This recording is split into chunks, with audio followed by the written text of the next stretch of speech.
sera demandé à chacun de nous ici présents de disposer son cœur. Le moment est venu pour que nous puissions écouter la parole de Dieu. Disposons nos cœurs. Seigneur, tu es bon, tu es merveilleux. Béni sois-tu, Seigneur, mon Dieu, mon roi. Merci, Papa. Merci. Le moment est venu pour écouter la parole. C'est pourquoi nous nous remettons entièrement entre tes saintes mains. Béni sois-tu. Amen. Amen. Amen. Le Seigneur a entendu nos prières. Le moment est venu que nous puissions écouter sa voix. Alléluia. La parole de ces jours, le Seigneur nous l'a donnée aujourd'hui dans le livre de l'Évangile selon Jean, chapitre 19, et le verset 30.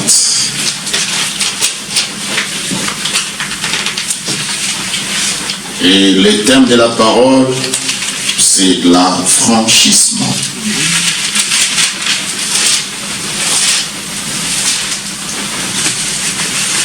Si quelqu'un l'a trouvé, peut nous conduire dans la lecture sainte. Et venez devant. Pour honorer la parole, il sera demandé à tout à chacun. Amen.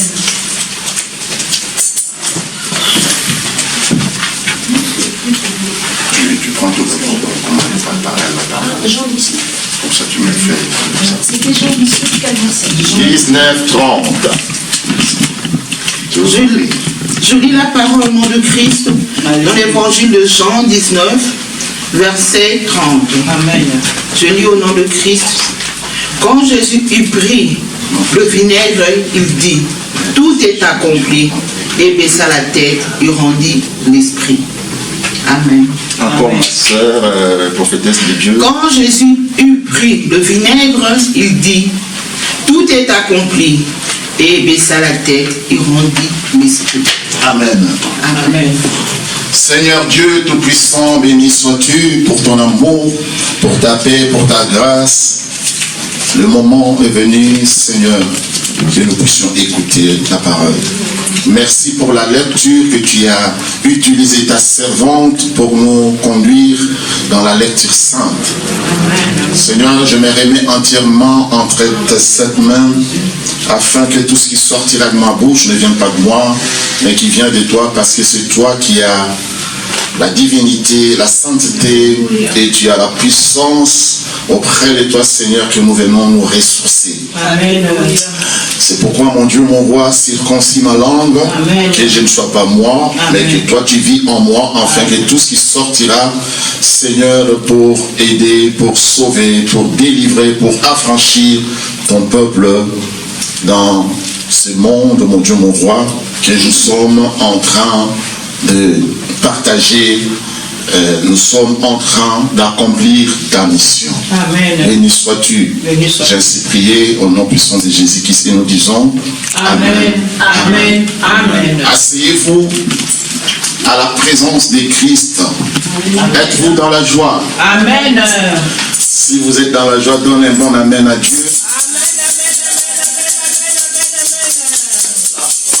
Nous venons d'écouter comment la servante de Dieu a lu dans la Bible. Et ce texte nous a été donné il y a plusieurs années, mais la parole de Dieu est vivante parce que Dieu est éternel, Amen. Dieu est vivant. Alléluia. Quand Jésus eut pris le vinaigre, il dit, tout est accompli. Et baissant la tête, il rendit l'esprit. Dans d'autres versions, l'âme. Ici, dans cette image, nous voyons trois croix sont dressées sur un mont, donc sur une montagne. L'une, celle du milieu, l'est pour le salut de l'homme, pour sa délivrance. C'est le point qu'on commence. Alléluia. Parce que beaucoup oublient. Beaucoup oublient, beaucoup vraiment ne mettent pas en considération les pourquoi d'être chrétien. Amen. J'ai dit encore trois croix Amen. sont dressées sur un mont. L'une, celle du milieu, l'est pour le salut de l'homme, pour sa délivrance. Si on parle du salut de l'homme, et pour sa délivrance. Pourquoi on dit délivrance? On va comprendre. Parce que quand il y a délivrance, quelque part, on était attaché ou prisonnier, ou quelque part, on était bloqué. Sur cette croix, Jésus-Christ, le Fils de Dieu, prend sur lui les péchés du monde et en supporte les divins châtiments. On dit bien les divins châtiments. Le bras de Dieu n'est retenu en rien. Il faut que la justice divine soit rendue. Christ est celui qui paye les prix de la rédemption. Christ a payé les prix De la rédemption. Alléluia. Donc quelque part, l'homme fallait être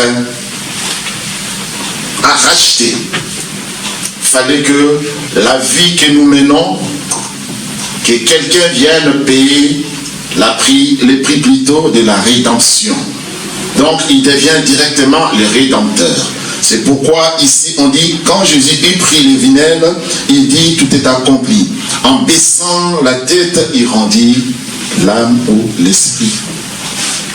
Qu'est-ce qui est accompli? Parce que Jésus, à la fin, dit tout est accompli. Qu'est-ce qui est accompli? Amen. Les plans de Dieu en grâce envers tous les hommes. Donc il y a des plans de Dieu. Et le plan de Dieu, c'était quoi? C'était le plan en grâce. Donc le plan de Dieu en grâce envers tous les hommes. Tout ne l'accepte pas. Mais maintenant, bien mon Jésus-Christ, tout ne l'accepte pas et en sont donc écartés de par leur incrédulité. Amen. Ceux qui n'acceptent pas sont écartés par quoi? Par leur incrédulité. C'est que je t'interpelle aujourd'hui, mon frère, ma soeur, d'éviter l'incrédulité. Tandis que d'autres, par la foi, qui est un don de Dieu.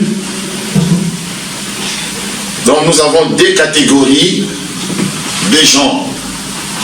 Ceux qui ne l'acceptent pas, tandis que d'autres, par la foi, qui est un don de Dieu, reçoivent ces si grands saluts. Le plan de Dieu en grâce envers tout homme, c'est quoi? C'est un grand salut. Amen. Et ce salut est salutaire et salvateur. Toutefois, combien en discerne l'étendue et la grandeur?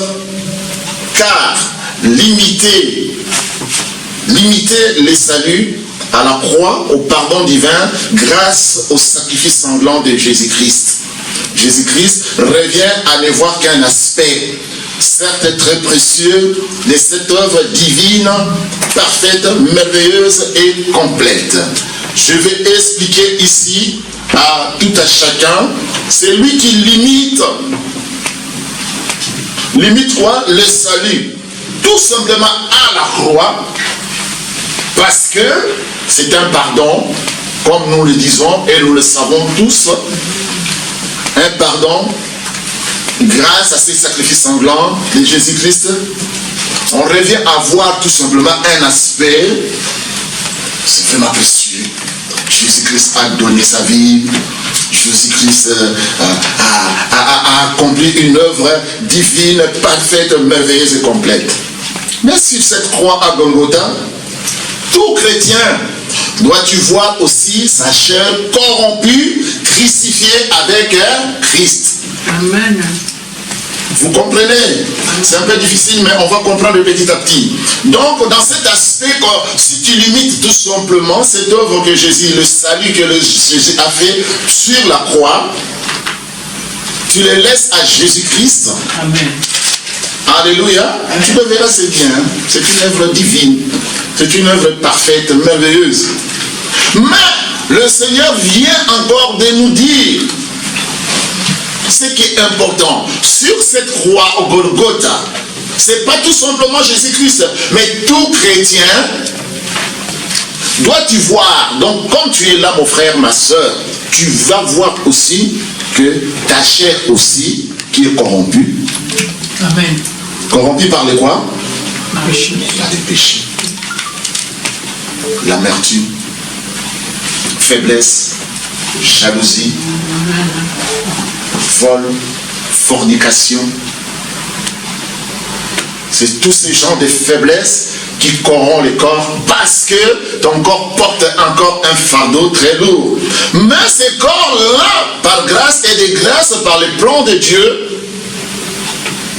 envers tout homme, cet acte-là dans ta chair maintenant corrompue est crucifié avec un Christ. Donc tu te mets aussi dans cette croix-là, la croix qui est au milieu de deux croix. Amen. La parole de Dieu déclare maintenant, avec vérité et puissance, qu'étant associés en Christ et avec Christ dans la mort, nous les sommes dans sa résurrection.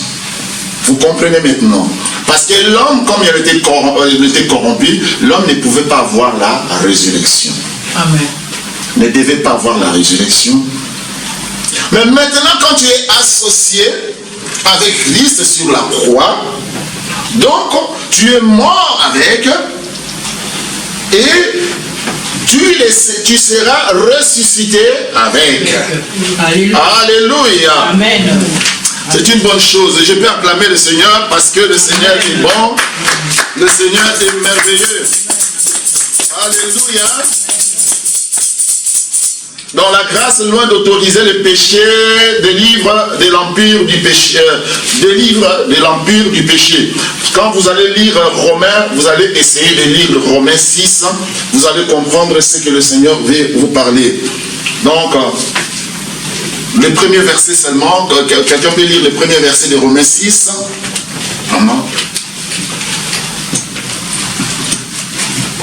Souvent, ceux qui le Seigneur touche le cœur, passent devant, prennent le micro pour que ça puisse aussi bien être explicite. Donc, le premier verset. Et à la maison, vous allez prendre ça comme devoir. Essayez de lire Romains 6 et vous allez m'expliquer le Romains 6. Amen. Je lis dans le livre de Romains 6, verset 1er. Que dirons-nous donc? Demeurons-nous dans le péché afin que la grâce abonde? Tu prends un peu 2 et 3. Loin de là. Nous qui sommes morts au péché, comment vivrons-nous encore dans le péché? Ignorez-vous que nous tous qui avons été baptisés en Jésus-Christ, c'est en sa mort que nous avons été baptisés. Oui, continue. Nous avons donc été ensevelis avec lui par le baptême en sa mort, afin que, comme Christ est ressuscité des morts par la gloire du Père, de même nous aussi, nous marchions en nouveauté de vie. Amen. Alors vous allez continuer là et pour comprendre vraiment qu'est-ce que le Seigneur veut nous expliquer. Amen. Quelqu'un est-il parlé? Quelqu'un est avec moi? Amen. Quelqu'un avec notre Seigneur? Amen. Donne un bon amen à notre Seigneur. Amen, amen, amen. Alléluia. Amen. Je suis dans la joie quand on me dit. Allons à la maison de l'Éternel. C'est le témoignage même du baptême. Vous comprenez? Donc nous nous sommes associés à Christ. Amen, hein? Amen. Et donc nous sommes morts. Bien que étant en vie, mais nous sommes morts en Christ. Et nous le sommes aussi dans sa résurrection. C'est le témoignage du baptême. Mais entre ce que Christ a accompli et la réalité, la vie chrétienne, il y a trop souvent un fossé dû à l'ignorance. On parle de l'ignorance ou à un manque de foi et d'obéissance. Donc on a parlé de 3 choses. L'ignorance, manque de foi et manque d'obéissance. Donc la désobéissance. Galates 2, 20. Quelqu'un d'autre prend encore Galates 5, 24. Prophétesse, tu peux encore le reste ici. Quelqu'un d'autre prend Galates. Là, on explique pourquoi manque d'obéissance, l'ignorance dans la parole de Dieu. Pour comprendre ce que le Seigneur veut nous conduire. Galates 2. J'ai vu la parole dans Galates 2, 20.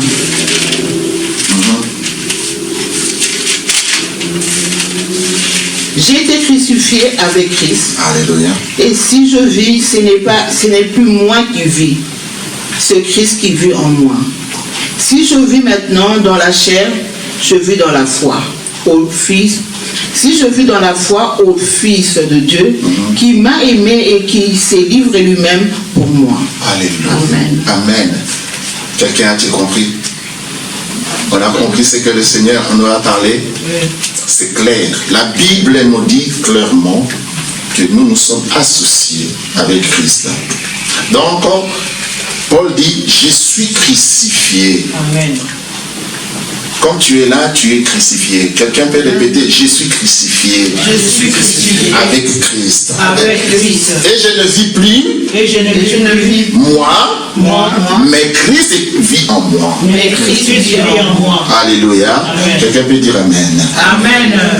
Donc tu es crucifié avec Christ. Amen. Tu t'es associé dans un corps. Donc il y a un corps corruptible et un corps incorruptible. Ce corps incorruptible mange des corps corruptibles. Alléluia. Donne maintenant la vie au corps corruptible. Parce que le corps corruptible, bien le nom Jésus-Christ ne peut pas vivre Alléluia.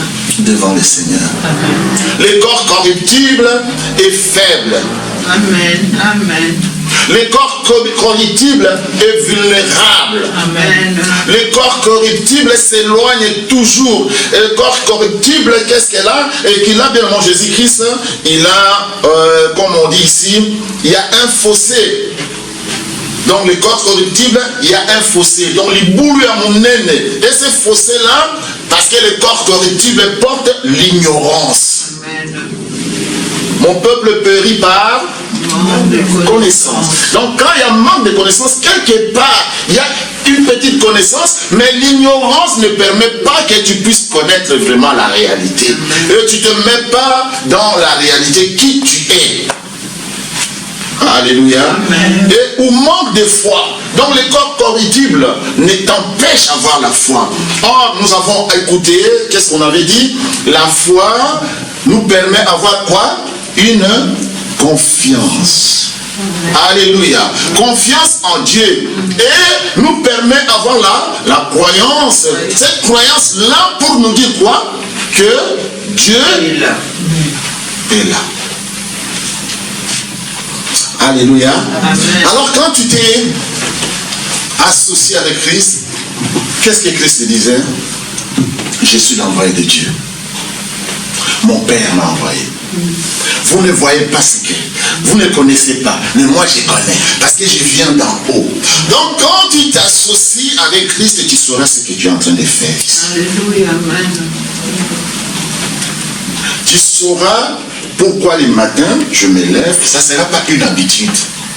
Quand je me lève de mon lit, j'imagine, Seigneur, tu es bon, merci, papa, garde-moi, garde mes enfants. Nanana. Ça ne sera pas tout simplement un discours, mais ça sera la réalité. Amen. Alléluia. La vie. Amen. Et quand cela donne la vie, tu comprends maintenant la force de cette personne-là. Amen. Alléluia. C'est vrai, on avait déclaré. Les médecins ont déclaré qu'il est mort. Les Sanhédrins, même les soldats l'ont percé. Il était réellement mort. Mais il n'y avait aucun remède. Aucun médecin qui était venu pour lui donner encore les remèdes pour qu'il soit ressuscité. Mais par sa force, lui-même, étant mort. Amen. Vous comprenez cela? Amen. Si tu es là, tu tombes, nous allons crier. Amen. Au nom de Jésus, non, pour que tu te réveilles, pour que bien tu sois ressuscité. Mais lui, personne n'a crié. Personne n'a prié. Alléluia. Amen. Tandis qu'on a pris, même la pierre, on a roulé. Toi, on verra. Ce corps-là, incorruptible, la mort ne peut pas retenir ce corps. Alléluia. C'est pourquoi il dit, si je suis crucifié avec Christ, il faut commencer à être crucifié maintenant. Amen. Galates 5, 24. Il dit, et ce que je vis maintenant dans la chair, je le vis dans la foi. Amen. La foi au Fils de Dieu. Vous prenez déjà Galates 5, moi j'ai relis le Galates 20 parce qu'il y avait vraiment quelque chose de bien. Donc, qu'est-ce qu'on dit? La foi au Fils de Dieu. Jésus-Christ m'a aimé et qui s'est livré lui-même. Donc, avant qu'il se livre, il t'a aimé. Alléluia. Galates 5, 24.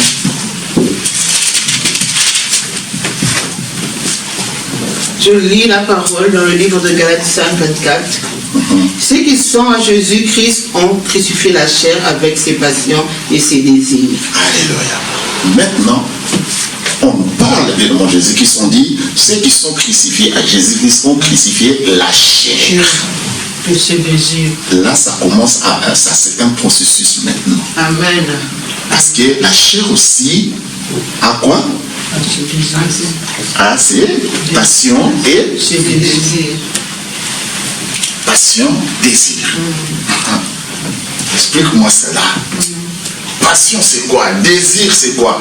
Ça, un thème aussi, on va développer parce que ici, si on développe vraiment, on a 1000 thèmes. Mais, tout en sachant, mes passions, ma passion, c'est quoi? Donc, des passions et les désirs. Les désirs, nous avons des besoins, nous avons des plaisirs, nous avons beaucoup de choses là-dedans. Mais ici on parle de quelle passion, on parle de quel désir. Alors maintenant ça intervient l'affranchissement. L'affranchissement du moi, l'affranchissement de toi est un résultat béni de l'œuvre accomplie par Jésus-Christ à la croix. Alléluia. Il est offert au même titre que la rémission des péchés. Alléluia. Amen. Donc, le corps incorruptible, bien aimé Jésus-Christ, il y a toujours un péché là au-dedans. Alors, l'œuvre de Jésus-Christ à la croix, il est offert au même titre que la rémission des péchés. Il permet d'être libre. Vous comprenez maintenant l'affranchissement. Il permet d'être libre. Bien aimé Jésus-Christ, donc quelque part, on n'était pas libre. On était dans la prison. La prison de nos passions, la prison de nos désirs, qui était un fossé, qui nous tendait vers l'ignorance, qui ne permettait pas plutôt que nous devions avoir une foi, confiance, que nous manquons de fermeté dans la parole de Dieu, que l'ennemi ait toujours un mot à dire dans notre vie, que nous puissions être toujours liés par les liens de la famille. Et ces liens-là, toujours, ce sont des liens négatifs. Amen. Jamais dans la famille, si quelqu'un a prospéré, s'il y a une bénédiction, vous verrez que cet héritage la suit. Mais s'il y a le malheur, la malédiction, la négation, même l'esprit des morts, même tout, ça suit facilement. Vous n'avez pas constaté cela? Que dans la famille, quelqu'un qui prospère, que les autres suivent, donc nous tous, nous sommes bien. Donc parce que la Bible déclare, la bénédiction de Dieu enrichit, n'en suit aucun chagrin. Alléluia. Amen. C'est pourquoi le Seigneur vient dit. Il permet d'être libre. Quand tu es libéré, bien de mon Jésus-Christ, tu vas laisser un bon héritage. C'est pourquoi Jésus a dit, tout est accompli. Qu'est-ce qui est accompli? Le plan de Dieu en grâce Amen. Il faut que la grâce abonde. Quand la grâce n'abonde pas, bien mon Jésus-Christ, on aura toujours peur. Amen. La pandémie aura un mot sur nous. Amen. Les mâles auront, tous les mots du monde auront un mot sur nous. Les petits sorciers auront aussi quelque chose à dire. Comme l'ennemi Satan, qu'est-ce qu'il avait fait, a dit à Jésus-Christ. Jésus a dit à Pierre que comment l'ennemi Satan est venu te réclamer aujourd'hui. Alléluia. Amen. Quelqu'un est béni cet après-midi. Amen. Et cet avant-midi parce que c'est pas après-midi. Alléluia. Amen. Quelqu'un peut me dire un bon amen. Amen. Amen. Amen. Amen. J'aime quand la parole de Dieu parle et je vois les yeux qui scintillent Amen. et les cœurs remplis de joie. Amen. Ça, c'est le Saint-Esprit. Et tu deviens un dépôt de la parole de Dieu. Je remercie le Seigneur, bien mon Jésus-Christ, parce que j'ai vu sur les réseaux sociaux un pasteur est rentré en blanc et son église était vide. Il n'y avait que des photos. Tout était parti. Donc il a perdu tous les membres. Alléluia, de l'église. Bon, quelque part, ils sont partis. Mais est-ce que c'était vraiment ça?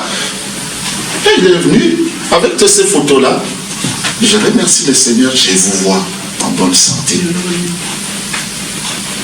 Les très hauts, donc nous sommes associés à lui. Donc nous avons une mission. Ces gens-là, priez Dieu, mais leur